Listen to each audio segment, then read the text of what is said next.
Hi guys, welcome back again to my channel. If you're new here, my name is Lotachi Vanessa. Okay, so without talking too much, today guys, I tried to try something different. I'm going to be doing a story time and it's going to be about my boarding school experience. God, I've been contemplating doing this video because I felt like there are so many things that I don't know if I wanted to let out there, but I think I'm over a lot of things, so I can come out here and talk about it openly and freely. So guys, I'll be doing the story time, and at the same time I'll be doing my makeup.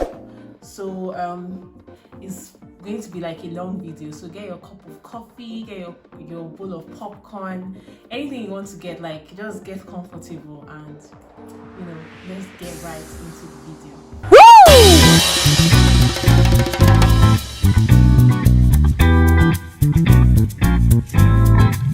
Come on!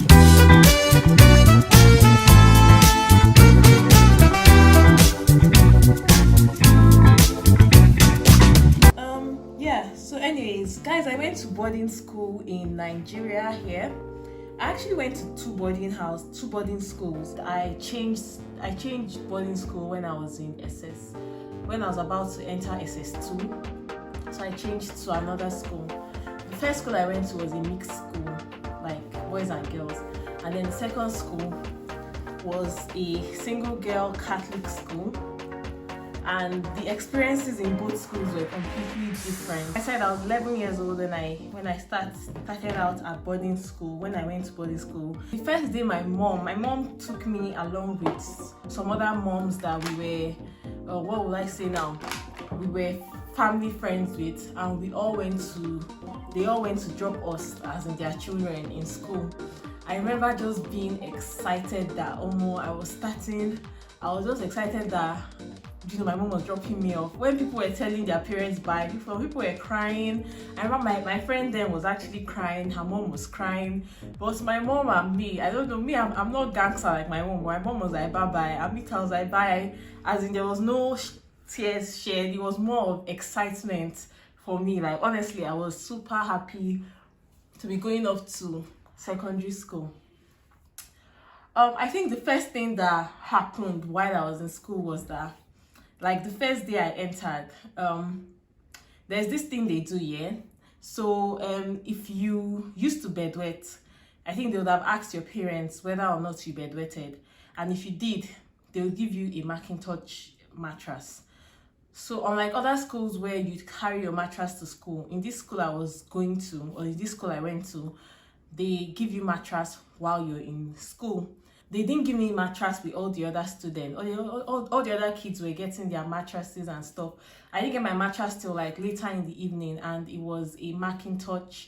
I'll insert like a picture of what it is. Basically, it's a mattress that has like a nylon cover on it. So everybody from far and wide could tell that you were a child that used to bedwet. In fact, if anybody comes to sit on your bed, they would immediately notice that your bed is that your mattress is strong and has a nylon cover, so they will just tag you as a bedwetter. Unfortunately for me, that time in school, I think it was almost like a social thing to look down on people that bedwet. They look down on you as a loser, as a juvie, as someone that is just not correct in any way. So that was my story anyways. So as a bedwetter, I got my mattress, and it was almost like immediately I got my mattress and got to my room, I didn't even know that there was a sort of a social divide. And getting to the hostel, I could see other students like, oh, she's a bedwetter. Like it became like my name. Oh, that JS1 student that is a bedwetter. Do you understand what I mean? It wasn't like I even bedwetted first, but they just categorized me generally as a bedwetter.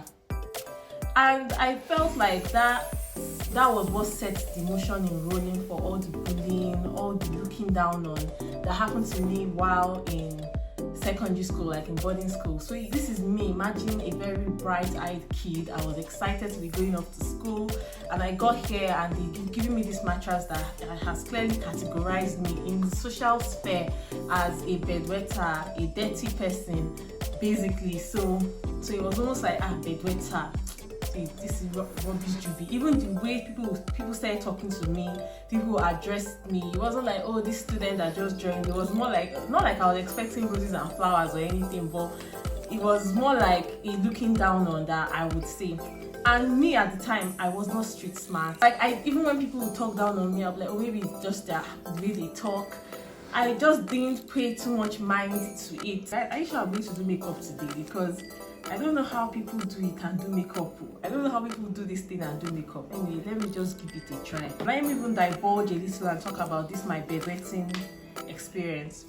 From childhood, like in my house then, I have 4 siblings, and out of the 4 of us, I was the last person to stop bedwetting. Like, it embarrassed me a lot. And then aunties and uncles then that used to stay with us, they did not fail to let me know that you're too old to be bedwetting. Like, they did it. It was almost like, well, I don't know if they knew any better, but it was more or less like it was my fault that I was bedwetting. So it would be like when they say, oh, can't you see your younger brother is no longer bedwetting? It used to make me feel like there was something wrong with me. Like, maybe there's something I'm not doing right. Otherwise, why do I want to cry when I'm talking about this?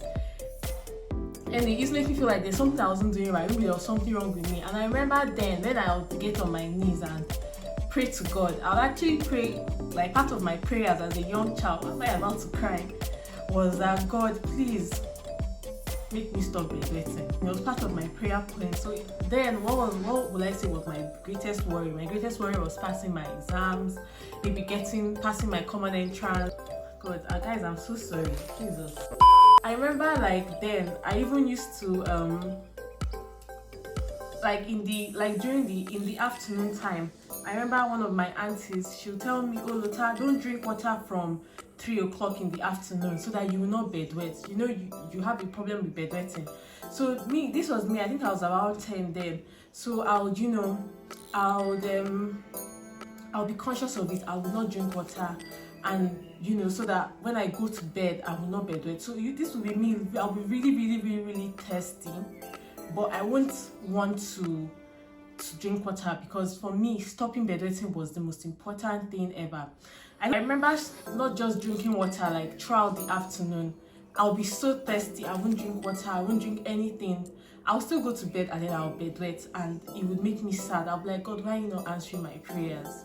Guys, they've taken like that. So yeah, I remember, I won't drink water, and then in the end I'll still bedwet, and it will make me ask God, why?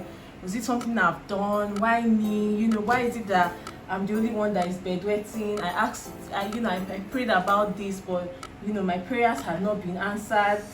I'll feel bad like a small child now. How a child will feel sad about praying to God for something and feeling like that thing was not granted. So I think I need to hold this. Yeah, I feel like that thing was not granted. So guys, so I also remember them, like my aunties, they would tell me if I don't stop bedwetting, that there's one man they used to call in their village, that he used to bring snake, and you bring the snake, and when you're sleeping, they'll put the snake round your leg. And so if you're going to bedwet, the snake will bite you. So that is a way is what they used to do to help children stop bedwetting. And this thing used to get me so scared, because they'd be like, are you still bedwetting? If you bedwet this night, I will call that snake man for you. So it used to make me very scared, but still, I was still bedwetting.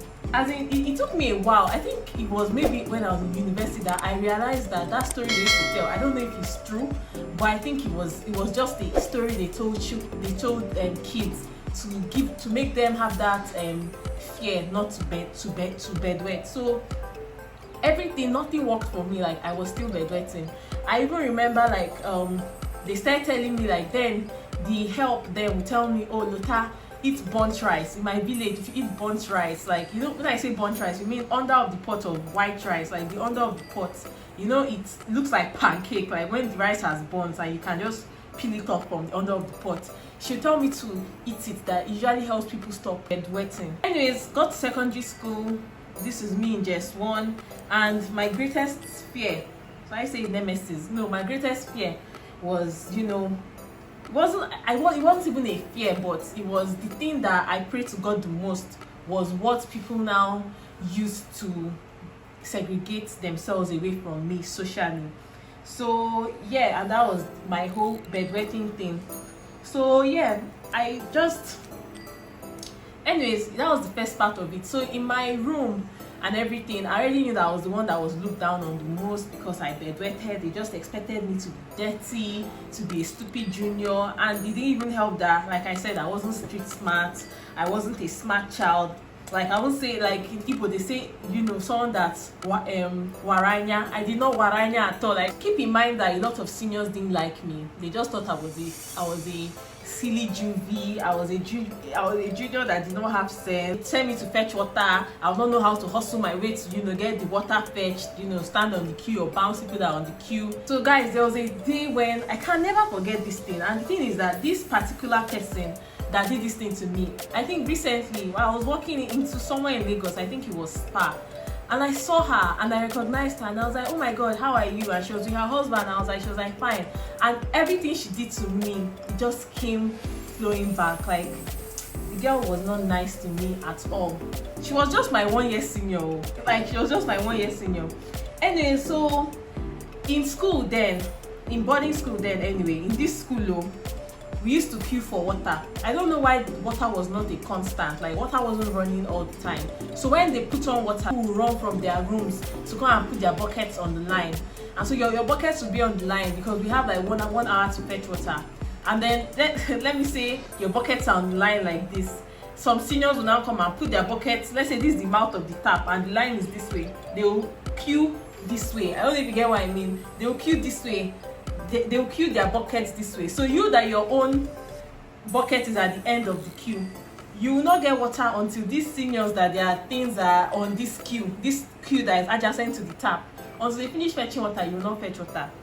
So I think something like that had happened, and for some reason I'm very careless. So I had lost my toilet bag.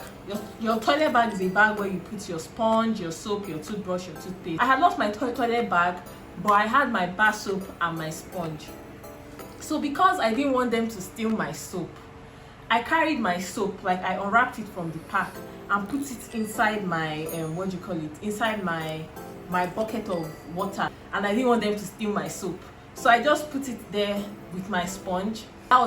This was after siesta. It was time to go for dinner and then prep. So keep in mind that this soap that I had put was still in my bucket with my sponge. It was like that, and then I went for prep and dinner and came back after dinner and prep and all that. And I was now going to have my bath. So I was going to have my bath shortly before lights out. And so I came out, tied my towel, carried my bucket of water, the bucket of water that had my soap and my sponge in it that had been immersed in the bucket since. Of course, science, the soap had started to, I don't know the word, it had started to fizzle out. So the soap and water had started to fizzle out. Like, it made the water a little cloudy. This cloudy I'm talking about, it was just like whitish cloudy. Like, for me, I could manage it because I did not have any other bucket. I did not have any other water to use. As I said, water was scarce, and I just wanted to take my bath before going to bed. And so I took my bucket of water and I was really trying to rush off, because if you know secondary school, if you're caught outside when it's time for lights out, you will serve punishment. So I took my bucket of water and I was really hurrying up to quickly go and quickly go and take a shower. And this girl, she was in just 2, I was in just 1. She saw me and she's like, hey, I should come here. That what is in my bucket? I said, oh, it's my soap and my sponge. She's like, I'm a liar, that I'm using soapy water to bath. I'm such a dirty junior. I'm using soap and water to bath. That she's going to tell everybody. I was not saying no, that is actually I cannot use soapy water to bath. That I actually kept this soap and the sponge inside my bucket so that I can quickly have my bath. And she's like, it's a lie. This, you're a very dirty junior. This. She started screaming. Like, imagine the shock. I'm like, number 1, auntie, what is your business?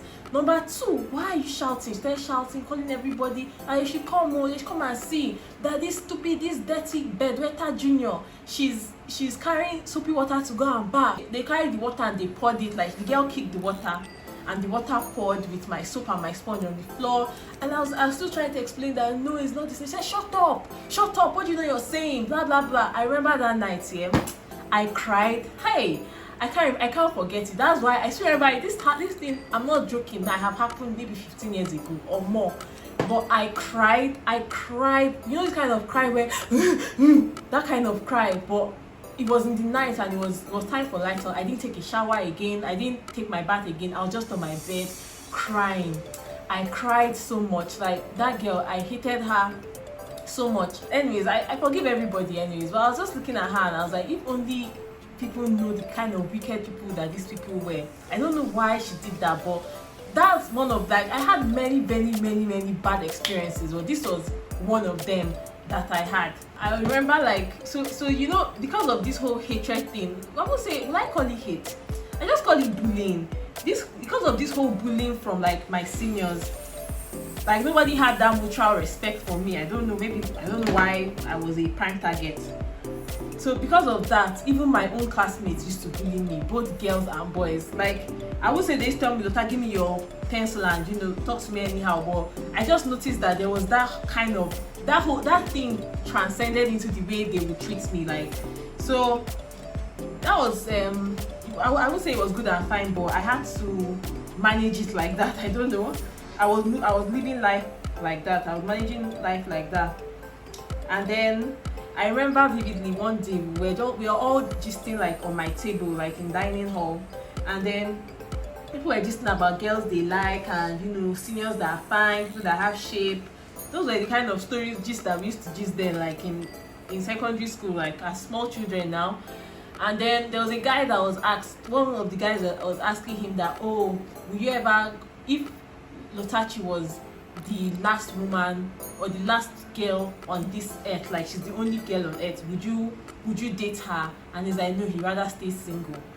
It's so stupid, but it made me feel so bad. Like, it made me feel so bad. It made me feel like, I don't know how to explain it.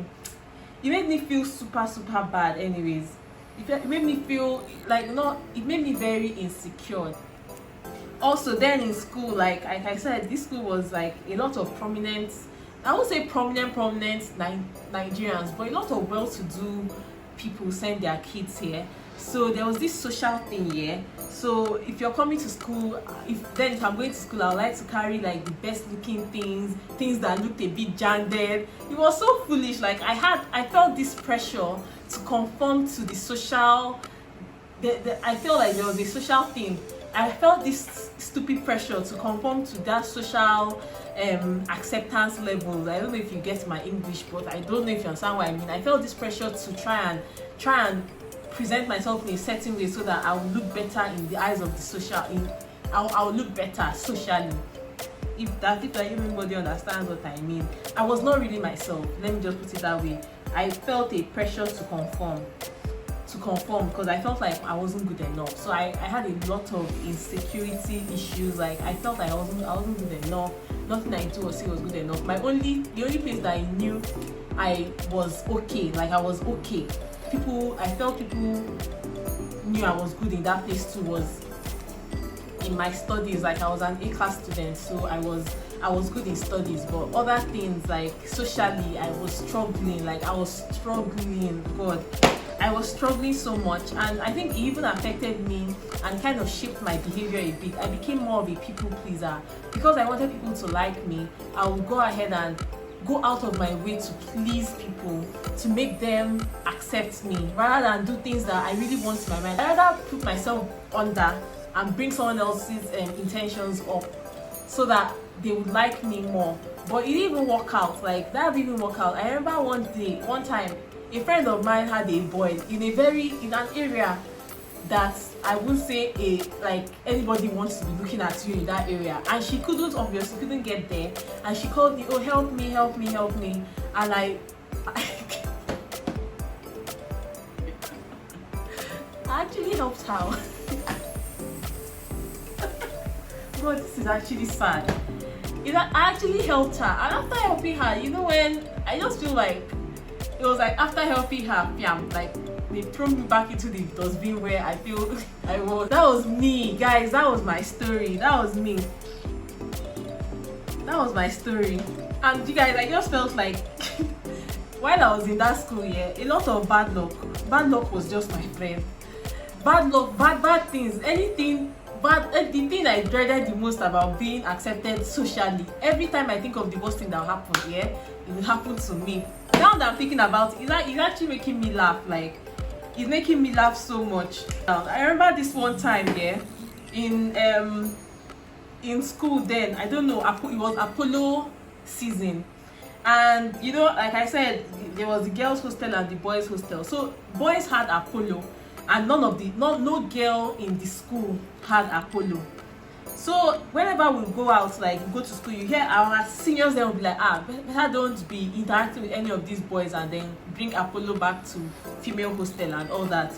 So me, I was very careful. I said, God, it will not be me that will carry this Apollo first in the whole school. To be the first girl to have Apollo, God, it won't be me in Jesus' name.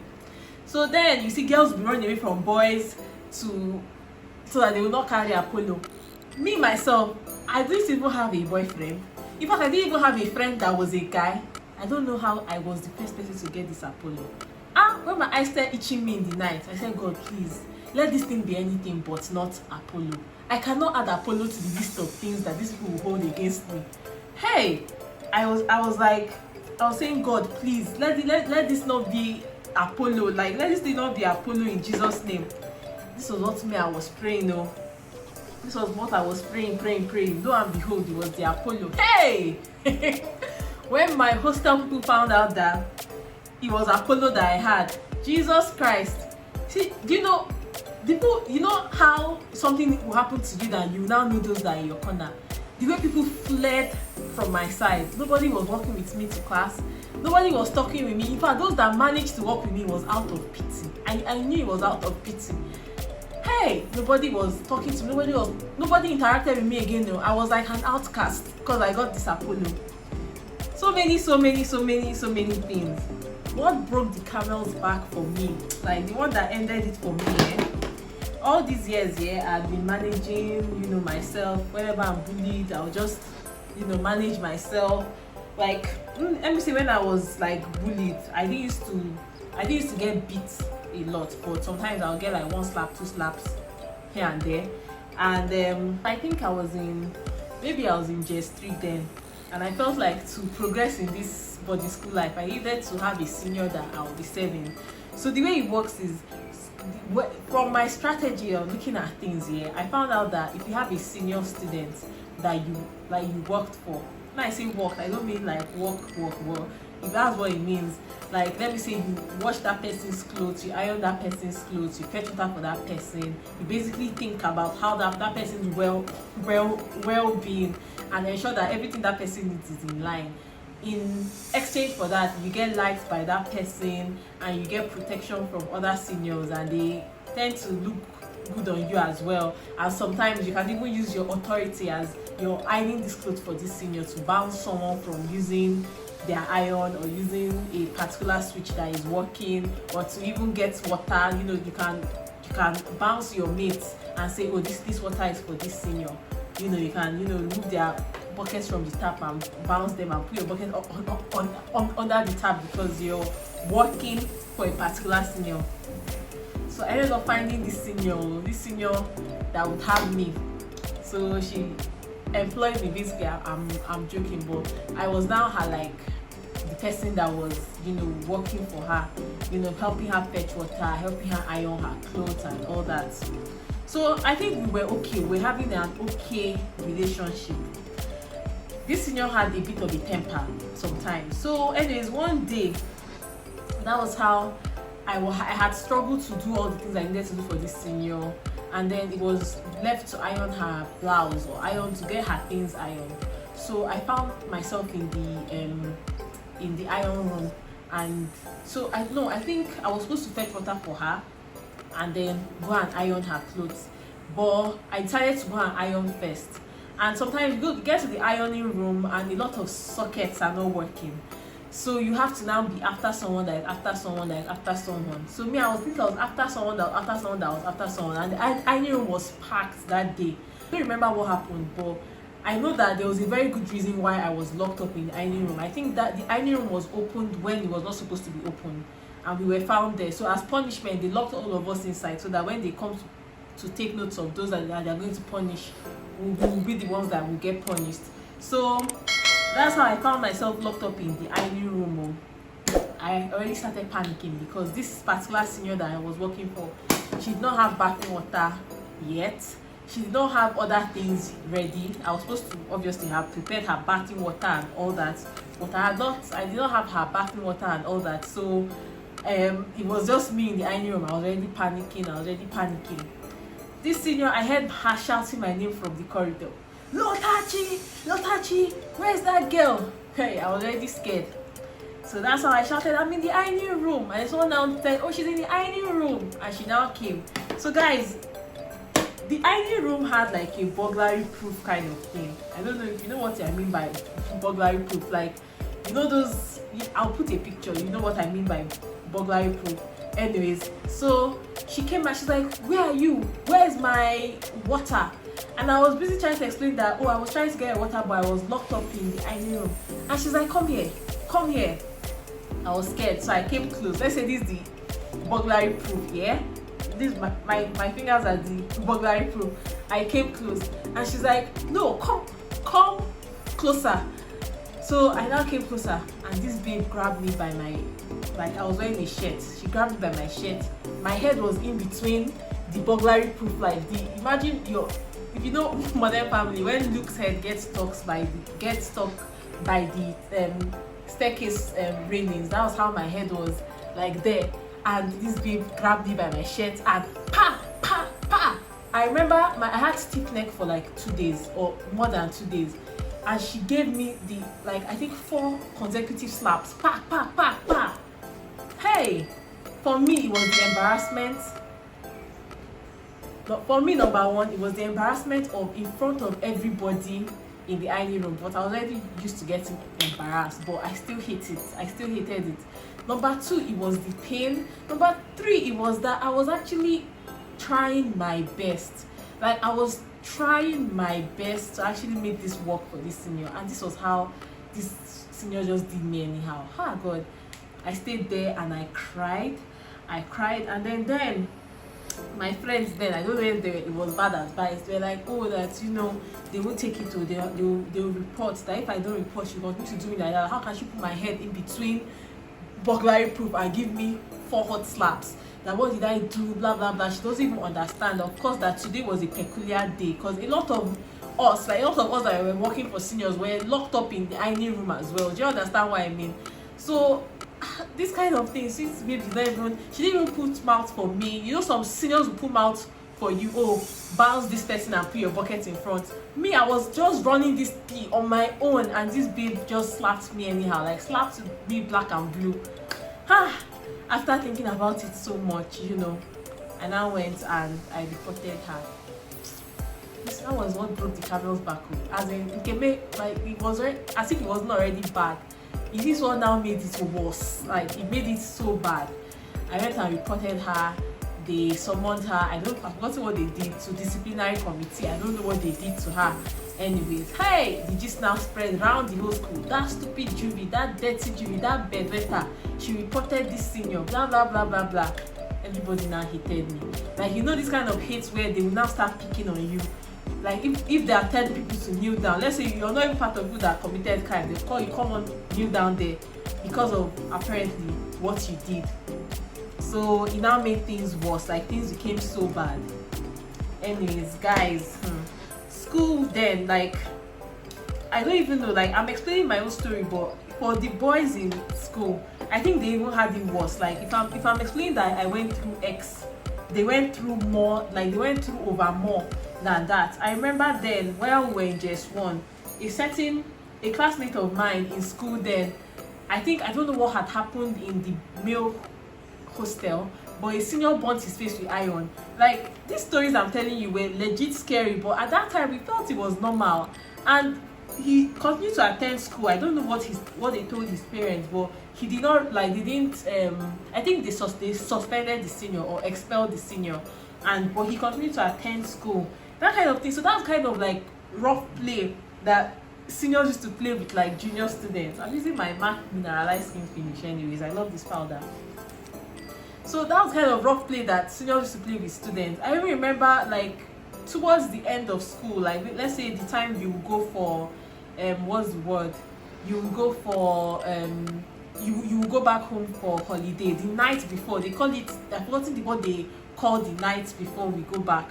But seniors will do a lot of things. I don't know whether it's experiment. They will take toothpaste with shaving cream, with Omo, mix it in a bucket and go around the night and put it on people's faces, like, or beat people up. It was just for fun, no. That's what seniors used to do.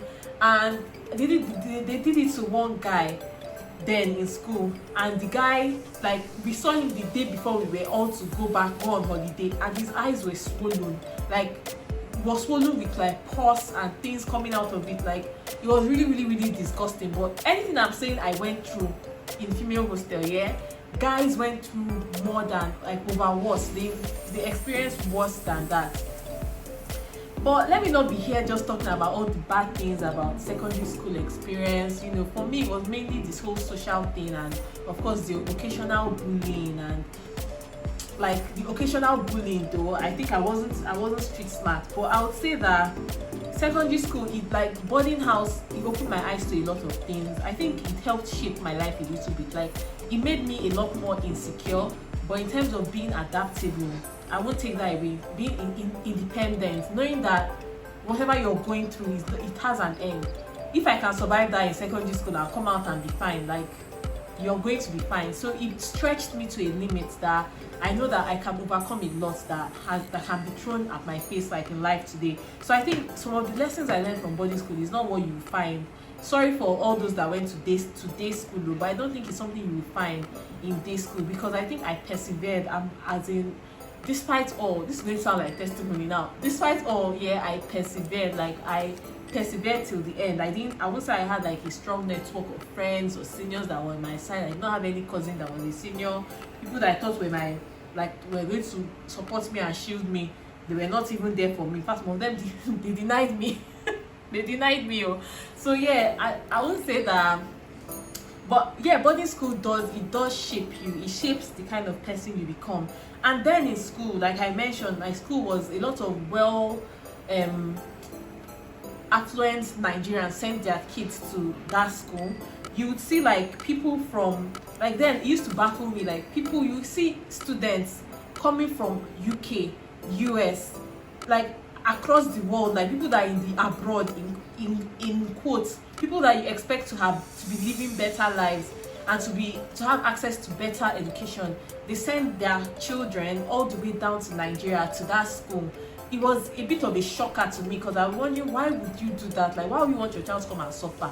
But now I understand that they send their children here to get the Nigerian culture embedded in them, for them to understand a bit more of everything, and for them to build that form of elasticity that I don't think you have like in children that went to day school. Of course, there's an exception to every rule and to every scenario. There are some kids that go to boarding school and still come out and they are nothing to write home about, and there are some that go to day school and they still become strong. But if you ask me, I'll say that 9 times out of 10 or 8 times out of 10, people that went to boarding school, once you see them, you know them, because they are more driven, they are more independent, they are adaptable. Like, this life, they know that bad as a bad though, they may like the good things of life, but if it comes to hustle and stuff, they are okay. They can stand on their own. They can survive anywhere. Anyways, guys, it's funny story. To cut this story short, that my boarding school, I didn't end up finishing there for one reason or the other, which is going to be another long story.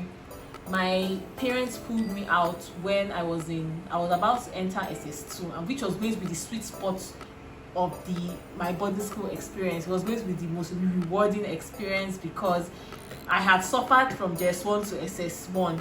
So SS2 was when I was now a senior. It was the time to reap the fruit of my labor. But they pulled me out, and it was also the time for me to start braiding my hair, because as I was coming to school, they cut my hair low cut. So I was on low cut from JS1 to SS1, and the way the school works, once you enter SS2, you start plaiting your hair. When I was just thinking that it was time for my glory to come out and everything, They said no, they're pulling me out of that school. And so in the school I moved to anyways, we from JS1 to SS3, whoever you think you are, your hair is cut short. This school was like the sphere, the difference between this school was like day and night. Like I don't know which one was day and which one was night, but this is just to explain the difference in the way things operated in both schools. This school I was moved into was a Catholic school. It was all girls.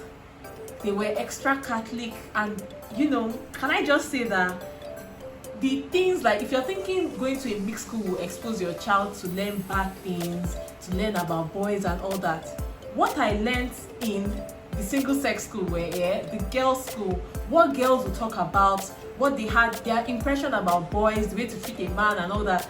I did not know any of these things when I was in the mixed school though. But as soon as I moved to that girls school, have you been to, like, then in the mixed school I was in, makeup was not a problem. I didn't think about wearing eye pencil or makeup. The highest that we used to do was lip gloss, like lip gloss. And if they catch you with lip gloss, it was like a punishable offense. That was the highest type of makeup we used to do.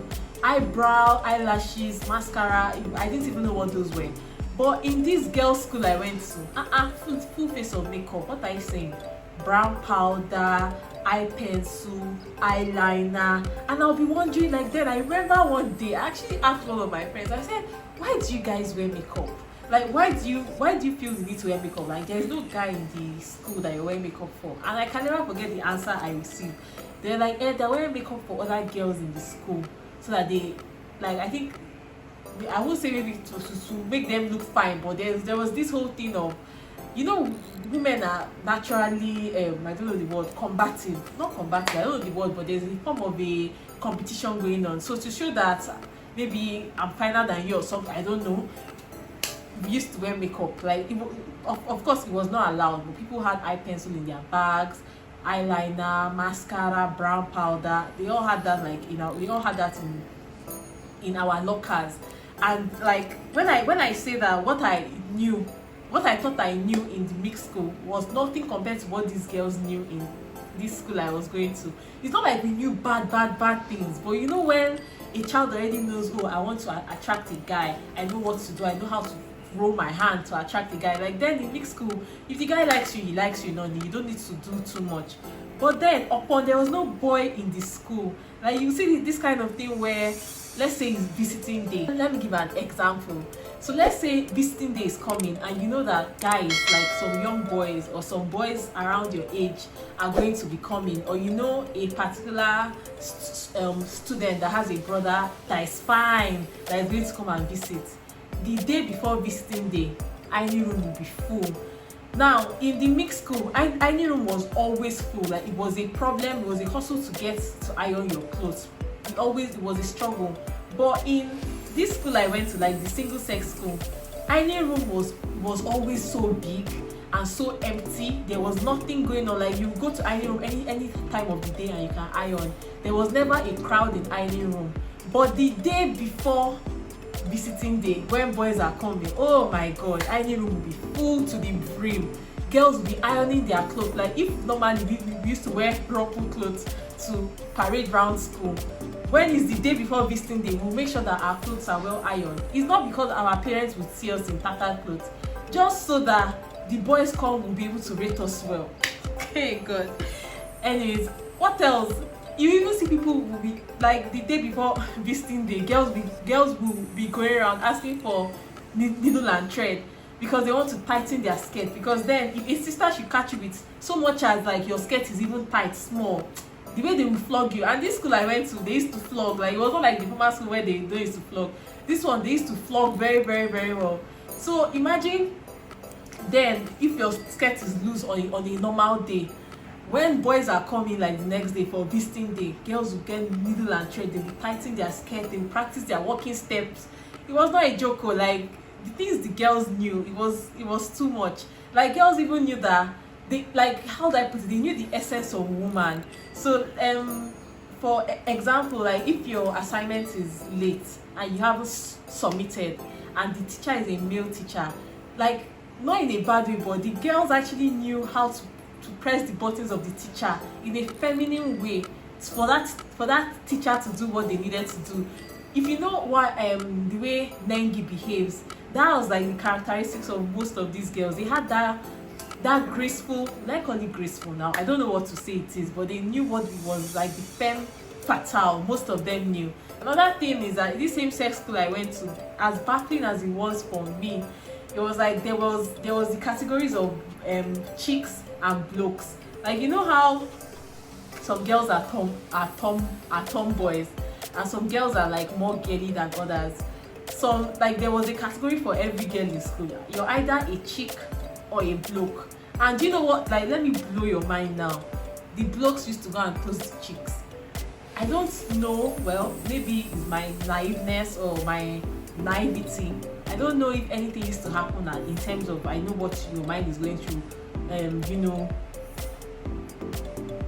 You know what, I know where your mind is going to. I don't know if that happened, but I know that as blokes will come to a girl's, and you know, maybe if it's time for lunch, for dinner or for tea break, a bloke can send like their tea break to a particular chick that they are aiming for. And sometimes it will be a bloke in a senior class that is sending to a chick in a junior class. Like, I'm telling you, like, these are the kind of things that used to happen.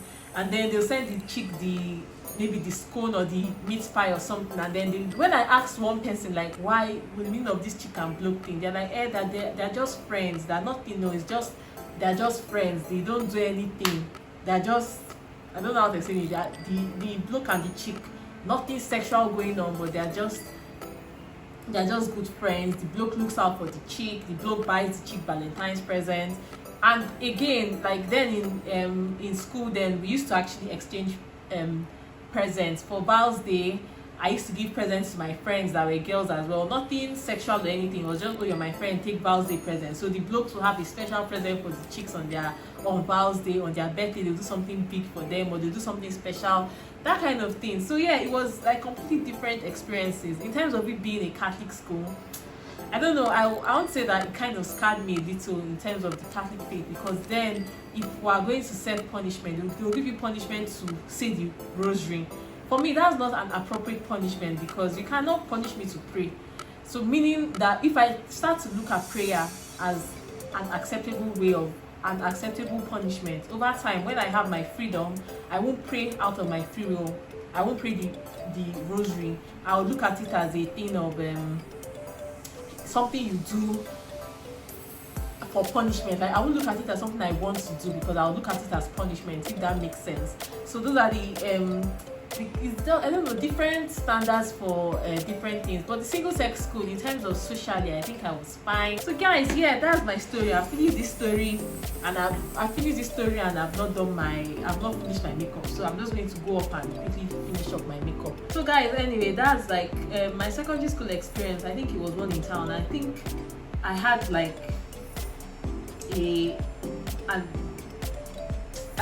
very interesting secondary school experience, like, but like in terms of bullying, like one I experienced in that other school, it was like second to none. Like, guys, it was really second to none. But all in all, I'm grateful for all the experience. Ask me, will I send my kids to boarding school? After everything I've said, I would love to send my kids to boarding school. That's the honest truth. I wish like my kids go to boarding school, because I feel like boarding school builds you. In all honesty, partially all the bad things, all the things I've said, all the things you've heard, all the bad stories you must have heard, ideally I would love my kids to go to boarding school, because I think it builds character, it builds a person.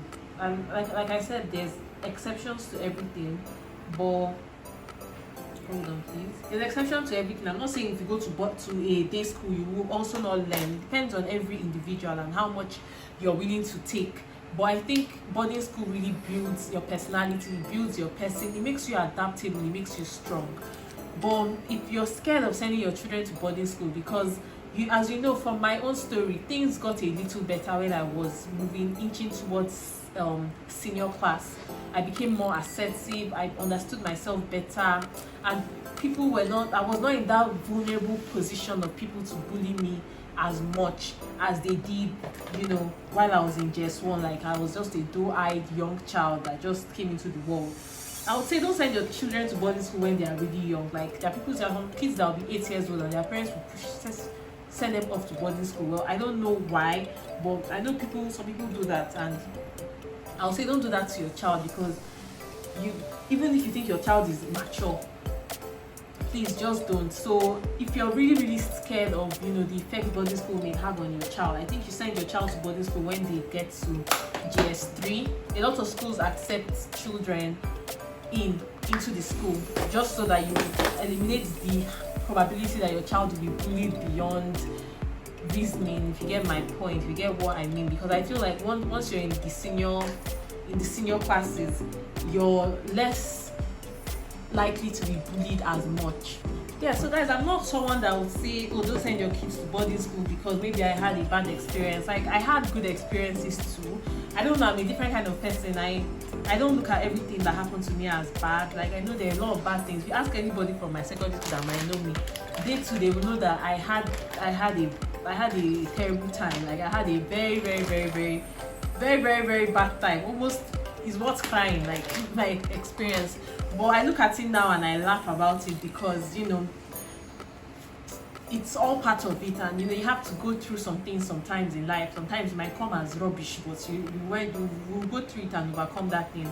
And I think that everybody has it in them to bounce back from whatever life has really thrown at them. For me, I lost like a lot of confidence in myself, but I think that needed to happen too. It opened my eyes to a lot of things. It made me understand people more, understand the importance of social, because then I didn't even know there was a social thing. I just knew that there was some form of pressure, but I didn't know exactly what kind of pressure this pressure was.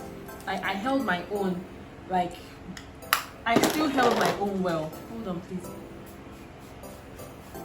I give myself a pat on the back that I came out of whatever I was thrown. So which is why I feel like you should not say, oh, if this happens to someone, that means you will not come out of it. I feel like I was able to get through my body consciousness, my self-consciousness of feeling like I was not attractive and anything, just feeling less of myself. I was able to overcome that.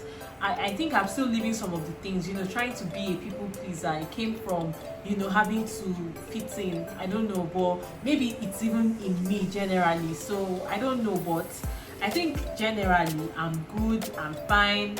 I came through whatever was thrown at me with grace, with God's special grace. Sorry.